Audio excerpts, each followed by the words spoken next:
Hi, ಇವತ್ತಿನ ಒಂದು ರೆಸಿಪಿಯಲ್ಲಿ ಈಸಿಯಾಗಿರ್ತಕ್ಕಂಥ crispy potato balls ಹೇಗೆ ಮಾಡೋದಂತ ನೋಡೋಣ. ಇದು ಕೇವಲ 2 ಐಟಮ್ ಇದ್ರೆ ಸಾಕು, ಈಸಿಯಾಗಿ ಮಾಡ್ಬೋದು. ಬ್ರೆಡ್ಡು ಹಾಗೆ ಆಲೂಗಡ್ಡೆ ಇದಿಷ್ಟಿದ್ರೆ ಸಾಕು, ಈ ರೆಸಿಪಿ ಈಸಿಯಾಗಿ ನಾವು ಮನೆಯಲ್ಲೇ ಮಾಡ್ಕೋಬೋದು. ಇವಾಗ ನೋಡಿ ಸಮ್ಮರ್ ಇದೆ, ಸೊ ಮಕ್ಕಳು ಅದು ಬೇಕು ಇದು ಬೇಕು ಅಂತ ಏನೋ ಒಂದು ಕೇಳ್ತಾ ಇರ್ತಾರೆ. ಸೊ ಆ ಮಕ್ಕಳಿಗೋಸ್ಕರ ನಾವು ಈಸಿಯಾಗಿ ಈ ಥರ ಮನೆಯಲ್ಲೇ ಮಾಡ್ಕೊಡ್ಬೋದು. ಇಲ್ಲಿ ನಾನು 4 ಆಲೂಗಡ್ಡೆ ತೊಗೊಂಡಿದ್ದೀನಿ. ಅದನ್ನು ಚೆನ್ನಾಗಿ ಬೇಯಿಸ್ಕೊಂಡು ಕಂಪ್ಲೀಟಾಗಿ ಅದು ನಮಗೆ ಮ್ಯಾಶ್ ಆಗಬೇಕು. ಈ ಥರ ಒಂದು 3-4 ವಿಸಿಲ್ ಕೂಗಿಸ್ಕೊಳ್ಳಿ ಕುಕ್ಕರಲ್ಲಿ. ಆವಾಗ ನಿಮಗೆ ಅದು ನೀಟಾಗಿ ಬಾಯ್ಲ್ ಆಗುತ್ತೆ. ಆವಾಗ ಅದನ್ನು ಮ್ಯಾಶ್ ಮಾಡ್ಕೊಳ್ಳೋಣ. 1/2 ಸ್ಪೂನು ಅರಿಶಿನ ಪುಡಿ, 1 ಸ್ಪೂನಷ್ಟು ಧನಿಯಾ ಪೌಡ್ರ್ ಹಾಕ್ಕೊಳ್ತಾ ಇದ್ದೀನಿ. ಹಾಗೆ 1 ಸ್ಪೂನು ರೆಡ್ ಚಿಲ್ಲಿ ಪೌಡ್ರ್. ಖಾರ ಜಾಸ್ತಿ ತಿನ್ನೋರು ಇನ್ನೊಂದು ಸ್ವಲ್ಪ ಜಾಸ್ತಿ ಹಾಕ್ಕೊಳ್ಳಿ. ಇಲ್ಲಿ ಇದರಲ್ಲಿ ಕಂಟೈನರಲ್ಲಿ ನೀರು ತೊಗೊಂಡಿದ್ದೀನಿ. ಹಾಗೆ 2 ಬ್ರೆಡ್ ಸ್ಲೈಸ್ನ ಈ ಥರ ನೀರಲ್ಲಿ ನಾವು ಡಿಪ್ ಮಾಡಿ ತೊಗೋಬೇಕು. ಸೊ ಎಕ್ಸೆಸ್ ವಾಟರ್ನೆಲ್ಲ ನಾವು ಇಲ್ಲಿ ಸ್ಕ್ವೀಸ್ ಮಾಡ್ಕೊಂಡ್ಬಿಡ್ಬೇಕು. ಸೊ ಕಂಪ್ಲೀಟಾಗಿ ಅದು ನೀರು ಕಂಟೆಂಟ್ ಸ್ವಲ್ಪ ಹೋಗಬೇಕು, ಆ ಥರ ನಾವು ಸ್ಕ್ವೀಸ್ ಮಾಡಬೇಕು ಎಕ್ಸೆಸ್ ವಾಟರ್ ಎಲ್ಲರೂ. ಇವಾಗ ಈ ಮಿಕ್ಸರ್ ಏನಿರುತ್ತಲ್ಲ ಅದಕ್ಕೂ ಕೂಡ ನಾವು ಈ 2 ಬ್ರೆಡ್ಡನ್ನು ಈ ಥರ ಸೇರಿಸ್ಕೊಬೇಕು. ನೋಡಿ 2 ಬ್ರೆಡ್ಡು. ಬೇಕಾದರೆ ಇನ್ನೊಂದು ಬ್ರೆಡ್ನ ನೀವು ಹಾಕ್ಕೊಳ್ಳಿ, ಎಕ್ಸ್ಟ್ರಾ ಏನಾದ್ರು ಬೇಕನ್ಸಿದ್ರೆ. ಮೇಲೆ ಸ್ವಲ್ಪ ಕೊತ್ತಂಬರಿ ಸೊಪ್ಪು, ಸ್ವಲ್ಪ 1 ಸ್ಪೂನಷ್ಟು ಉಪ್ಪು ಹಾಕ್ಕೊಳ್ಳೋಣ. ಉಪ್ಪು ಖಾರ ನೀವು ನೋಡಿಬಿಟ್ಟು ಅಡ್ಜಸ್ಟ್ ಮಾಡ್ಕೊಳ್ಳಿ. ಇದನ್ನು ನಿಧಾನಕ್ಕೆ ಈ ಥರ ಕಲಿಸ್ಕೊಂಡು ಬರಬೇಕು. ಓಕೆ, ಹೀಗೆ ಕಲಿಸ್ತಾ ಇರಬೇಕು.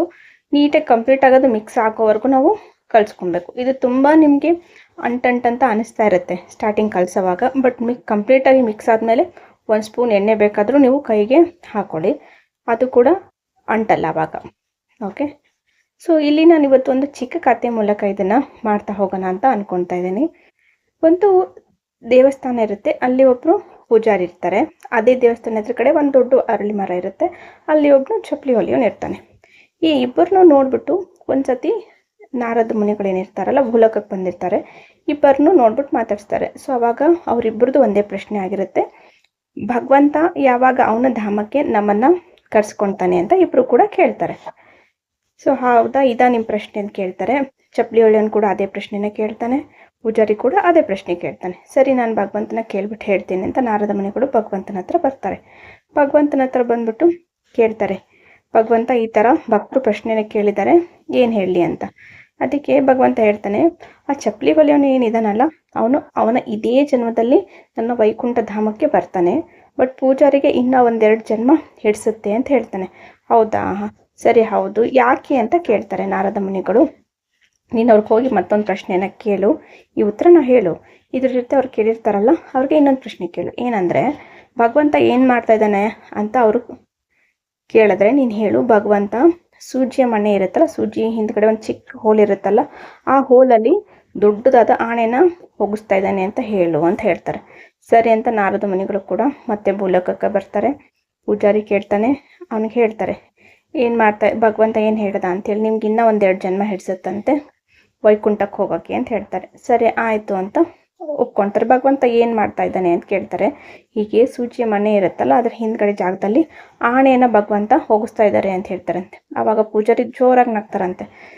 ಸೊ ನಕ್ಬಿಟ್ಟು, ಅದರಲ್ಲಿ ಏನಾದರೂ ಆಣೆ ಹೋಗುತ್ತಾ, ನೀವು ಸುಮ್ಮನೆ ಹೇಳ್ತಾ ಇದ್ದೀರಾ ಅಂತ ಹೇಳ್ತಾರಂತೆ. ಆಯಿತು ಅಂತ ಅವ್ರು ಮಾರೋದ್ರು ಸುಮ್ಮನಾಗ್ತಾರೆ.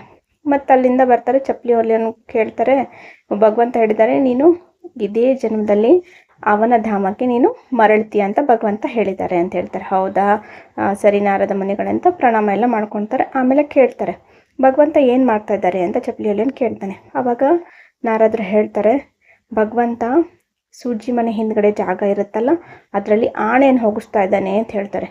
ಆವಾಗ ಆ ಚಪ್ಪಲಿ ಹೊಲಿಯೋನಿಗೆ ಶಾಕ್ ಏನೂ ಆಗಲ್ಲ.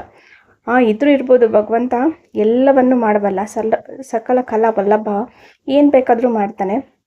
ಆ ಹಿಂದ್ಗಡೆ ಜಾಗದಲ್ಲಿ ಆರಾಮಾಗಿಯೇ ಆಣೆನ ಬೇಕಾದರೂ ಹೋಗಿಸ್ತಾನೆ ಅಂತ ಹೇಳ್ತಾರೆ. ಅದು ಹೇಗೆ ಅಂತ ಹೇಳ್ತಾರೆ. ನೋಡಿ, ನಾನು ಇಷ್ಟು ದೊಡ್ಡದು ಆಲದ ಮರದ ಕೆಳಗಡೆ ಕೂತ್ಕೊಂಡಿದ್ದೀನಿ. ಈ ಚಿಕ್ಕ ಬೀಜದಲ್ಲಿ ಇಷ್ಟು ದೊಡ್ಡ ಮರವನ್ನು ಭಗವಂತ ಇಟ್ಟಿದ್ದಾನೆ. ಸೊ ಇದನ್ನೇ ಇಷ್ಟು ದೊಡ್ಡದಾಗಿರೋ ಮರನ ಈ ಚಿಕ್ಕ ಬೀಜದಲ್ಲಿ ಇಡ್ತಾನೆ ಅಂದರೆ ಹಾಗಾದರೆ ಸೂಜಿಯನ್ನು ಕೂಡ ಹೋಗಿಸ್ಬೋದು, ಆಣೆನೂ ಕೂಡ ಆ ಸೂಜಿ ಇದರಲ್ಲಿ ಹೋಗಿಸ್ಬೋದು ಅಂತ ಹೇಳ್ತಾರೆ. ಸೊ ಹೀಗೆ ಭಗವಂತನ ಮೇಲೆ ನಂಬಿಕೆ ಇಟ್ಟು ಯಾವ ಕೆಲಸ ಬೇಕಾದರೂ ನಾವು ಈಸಿಯಾಗಿ ಮಾಡ್ಬೋದು ಅಂತ ಅರ್ಥ. ಈ ರೆಸಿಪಿನ ಕಂಪ್ಲೀಟಾಗಿ ವಿಡಿಯೋದಲ್ಲಿ ತೋರಿಸಿದ್ದೀನಿ.